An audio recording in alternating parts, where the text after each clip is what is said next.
Welcome back, everybody, to another deep dive. You sent this one in, and I am excited to dig into it. It's James Allen's As a Man Thinketh. A classic. Yeah, and I feel like the title is something that we've all heard, but have we actually Mm. read the book and dug into, Mm-mm. what it's really all about? So we're going to be exploring that today. Yeah, The core of his philosophy and why it still resonates over a century later. right. And I think most of us have heard that the central idea is that Mm. our thoughts create our reality, Right.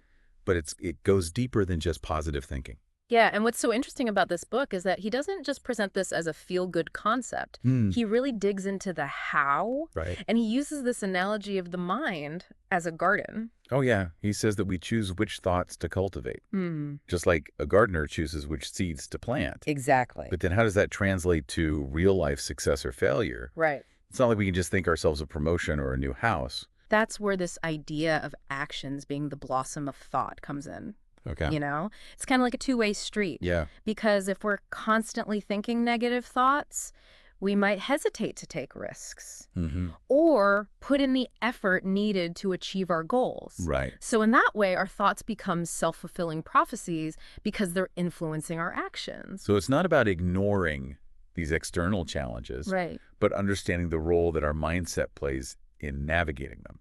Exactly. Okay, so what about Allen's idea of circumstances as mirrors? Mm-hmm. It's so easy to, I think, fall into the trap of blaming ourselves for everything, Right. even things that are outside of our control. And this is where, understanding the nuances of Allen's philosophy is really crucial. Mm. Because he's not saying that we manifest every bad thing that happens to us. Right. He's saying that our inner state Okay. influences how we perceive and respond to those challenges. Oh, so someone with a more negative mindset might see a setback as proof that they're incapable, while someone with a more positive outlook might see it as a learning opportunity. Mm-hmm. Yeah, and he uses this example of a man who desires a better life, Mm-hmm. but he's dishonest in his work, and he blames his circumstances for his unhappiness. And that really highlights this idea of actions being the blossom of thought, Right.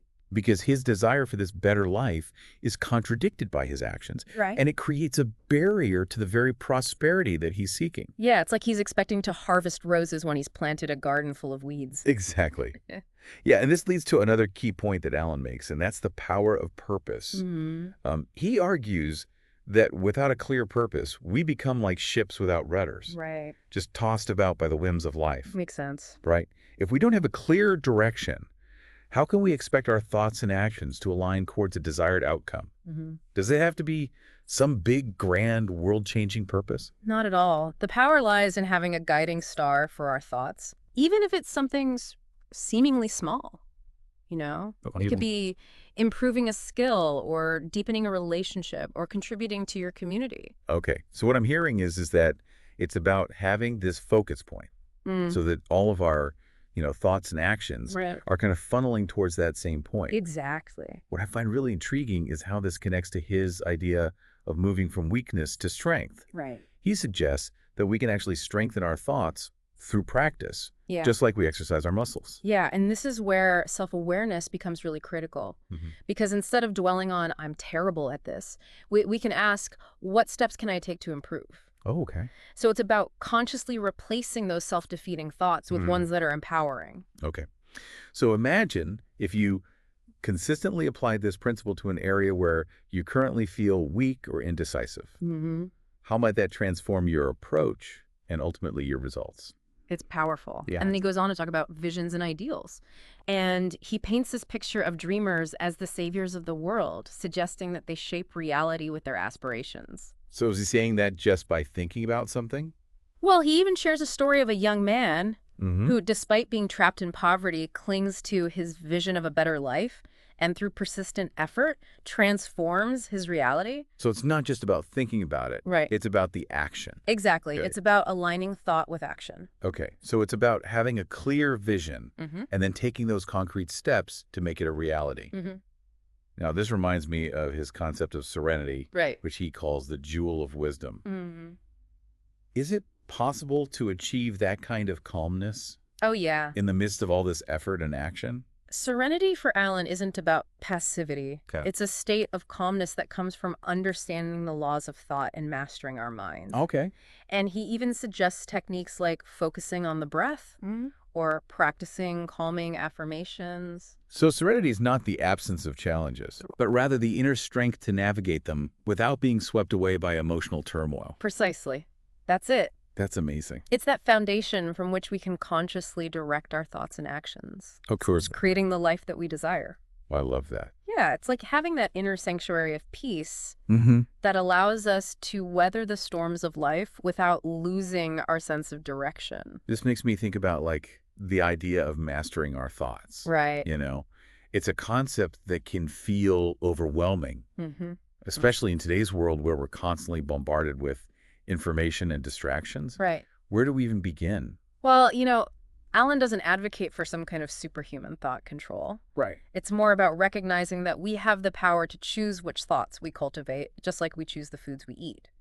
It's an ongoing process of becoming aware of our mental habits and consciously directing them toward growth. So if we're used to a diet of, negative self-talk and worry, we can start to replace those with more empowering thoughts. Exactly. Think of it like weeding a garden. You might have to pull those pesky weeds multiple times before they finally stop sprouting up. Right. But with consistent effort, you can cultivate a garden that flourishes with the flowers and fruits that you desire. And just as we wouldn't expect to see results from one workout, Right. we shouldn't expect to master our minds overnight. Absolutely. It takes time and consistent effort. Right. And Alan, he really stresses that while the universe doesn't play favorites, it does respond to our actions. Oh.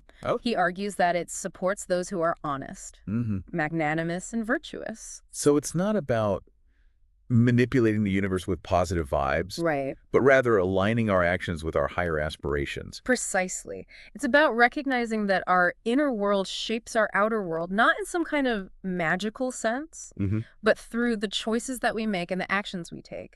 It reminds me of that quote by Gandhi, "Be the change you wish to see in the world."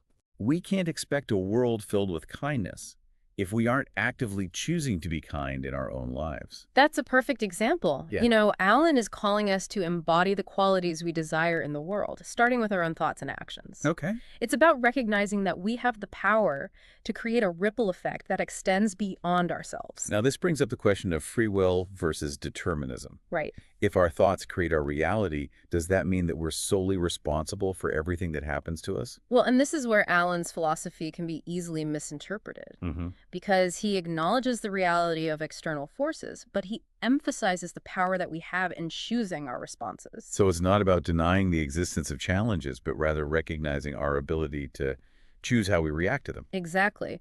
We can choose to focus on fear and resentment, or we can choose to cultivate resilience and find opportunities for growth. That resonates with, this idea of becoming conscious creators of our reality, rather than passive recipients of whatever life throws our way. Right. But how do we practically bridge the gap between our thoughts and our actions? Because it's so easy to get caught in the cycle of thinking I should do this, but never actually doing it. One key is to start small and celebrate those small victories. Okay. So if you're aiming to be more present with your loved ones, start with putting your phone away during dinner. If you want to cultivate more gratitude, begin by writing down 3 things you're grateful for each morning. So it's about creating this feedback loop. As we experience the positive results of these small actions, we reinforce the belief that we can create positive change. Exactly. This reminds me of Alan's emphasis on discipline and willpower, Right. which he considers essential for translating thought into action. Yeah, he uses the analogy of an athlete training for a marathon. You can't just think about running. You have to actually lace up your shoes and hit the pavement. Right. And just like an athlete faces setbacks and moments of doubt, we'll encounter challenges in our own journey of self-mastery. But the key is to just keep showing up for ourselves, even when it's hard. This makes me think about his discussion of awareness Right. and how it's kind of this foundation for mastering our minds. He argues that we must become aware of our thoughts, our beliefs, emotions, and habitual patterns of behavior. It's about observing ourselves without judgment, becoming curious about our inner world and how it shapes our experiences. It's like we're becoming scientists of our own minds, studying our thoughts and their effects on our lives. Exactly.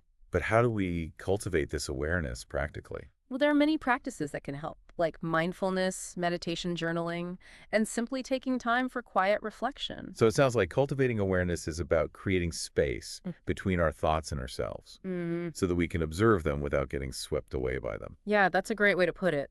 As we gain more awareness, we gain the ability to choose which thoughts we want to engage with Right. or which ones we want to just let go of. So instead of being controlled by our thoughts, we become the conscious architects of our own mental landscape. Exactly. This reminds me of Alan's discussion of gratitude, Mm-hmm. which he presents as a powerful antidote to negativity. He suggests that taking time each day to reflect on what we're grateful for, no matter how small, can shift our entire outlook. It's about training our minds to look for the good, even amidst challenges. So it's like actively choosing to focus on the abundance in our lives rather than dwelling on what we lack. Right. Alan also talks about the power of affirmations, Right. using positive statements to reprogram our subconscious minds. Yeah. Does that really work? While simply repeating phrases won't magically manifest our desires, Right. there's a growing body of research supporting the idea that affirmations, when combined with genuine belief and action, can create positive changes in our neural pathways. So it's about aligning our thoughts, beliefs, and actions towards our desired outcomes. It's not just about thinking positive. It's about acting on those positive thoughts. Exactly. And Alan emphasizes that this is an ongoing process, not a one-time fix. Yeah. You know, there will be setbacks and moments of doubt. Right. But the key is to keep returning to those empowering thoughts and actions. Now, this brings up the question of fear. It can be so paralyzing, preventing us from taking those very actions Right. that could lead to growth and fulfillment. And Alan addresses this directly in As a Man Thinketh. You know, he argues that fear is often rooted in ignorance, specifically ignorance of our own power and the true nature of reality. So the more we understand ourselves and the world around us, the less we will be ruled by fear. Precisely. Yeah. You know, it's about shining a light on those fears and understanding where they're coming from. Often they're based on limiting beliefs or past experiences that no longer serve us. So it's about recognizing that we are not our fears. Right. We have the power to choose courage over fear, even when it's difficult. And as we face those fears, we not only overcome them, but we also expand our capacity for growth and resilience. Oh, that's good. Yeah. This connects to Alan's emphasis on the power of purpose. He suggests that without a clear purpose, we become like sharks without rudders, Right. tossed about by the winds of circumstance. But how do we discover our purpose? It can feel like such an abstract concept. It's not always a dramatic epiphany. Sometimes it's a quiet whisper that emerges from a deep knowing within ourselves. The key is to pay attention to what lights us up, what makes us feel truly alive. So it's about exploring our passions, our values, our talents, Right. and looking for ways to align our actions with those inner compass points. Exactly. And as we bring our purpose to life through our actions, we'll experience a sense of fulfillment and meaning that's unlike anything else. Now, this brings up the challenge of distractions. You know, in our hyper-connected world, it's so easy to get pulled away from what truly matters. Yeah. How do we stay focused on our purpose amidst all the noise? Well, it requires a conscious effort to create boundaries and protect our time and energy. You know, this might mean turning off notifications, setting aside dedicated time for focused work, and learning to say no to commitments that don't align with our values. So it's about creating a space for our purpose to flourish, both internally and externally. Precisely. Yeah. And remembering that our purpose is our compass. Even when we get distracted, we can always reorient ourselves and get back on track. One of the most powerful concepts in As a Man Thinketh is this idea that our thoughts create our reality. Right. It's a concept that's often misunderstood or oversimplified. It's not about some kind of magical manifestation where we just, think positive thoughts and everything falls into place. It's about recognizing the profound influence our thoughts have on our perceptions, our choices, and ultimately our experiences. So if we're constantly focused on negativity, we're more likely to perceive the world through a negative lens, Right. which will influence our choices and ultimately attract more negative experiences. Exactly. But the opposite is also true. When we cultivate positive thoughts, we create a ripple effect that extends outward, influencing our interactions with others and opening up new possibilities. It's not about denying the reality of challenges Right. or pretending that everything is perfect. Mm-hmm. It's about choosing to focus on the good even amidst the difficult.